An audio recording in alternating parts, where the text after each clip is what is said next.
knowledge and definitely a lot of wisdom. So I'm sure you definitely can see your clients getting a lot of benefit out of you. Just like how much like forethought thinking you have of and doing everything not just with a forethought but with intentionality and having a reason for it, because that's what we talk all about on our space is having a why for like why do we do this, and understanding that a why is just you explaining it. It's not justifying it, it's just explaining this is what we do and here's why. Yeah. And that's what kind of gets lost in translation lives. It's like, well, why do we do this? Well, we do this because of this. Not always challenging authority. Sometimes it's just clarifying what we do or why we do it.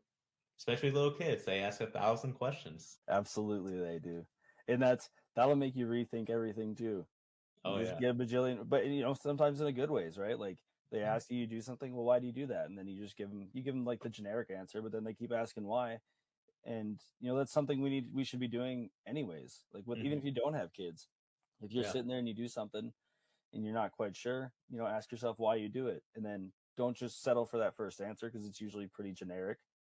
yeah. Dive a little deeper. That's one thing I've learned, like with my coaching, as far as like nutrition and health. Like you ask someone, like, well, why do you want to lose the weight? Or like, what do you want to do? I want to lose 20 pounds. Well, why? I don't know. Like because I want to look better. Okay, well, why do you want to look better? Like, Right. like what importance does that have to you? And you ask those questions why, and then you find out your why. You find out your why, and then you use that why as your motivation on the days you don't feel like going to the gym. You know, Right. and sometimes that why can lead of just reading a couple things. You like, it's going back to like the losing weight. It's like, well, why? Okay, well, I want to fit into this pair of jeans. Well, why do you want to fit into that pair of jeans? Well, it's what I wore in high school, and that was a good time. And then emotions usually play a big part in that, and Oh, without a doubt.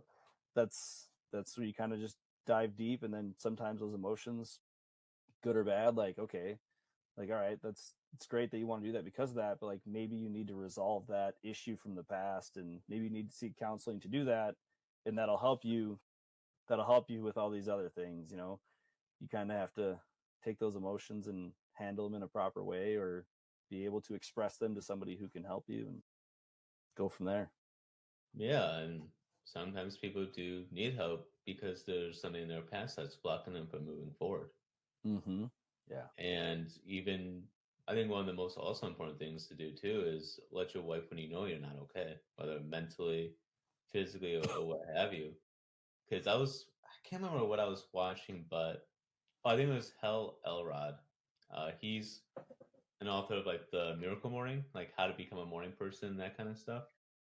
And I guess he was doing like an interview and he talked one day about you had this guy who was beyond successful, do like countless podcasts in a year, would write like 4 books in a year, completely successful. He couldn't tell his wife that he was struggling with suicidal thoughts Hmm. because he was feeling inferior, he was feeling inadequate. And obviously to us, we're like, how you go on all these podcasts, you've written 4 books, Yeah. you're beyond successful if you compare yourself to the average American because you're driven and all this stuff. And it's just like, so that's why we got to give grace to a lot of people who are struggling and knowing it's okay to seek out help. And that all begins with being honest with your spouse.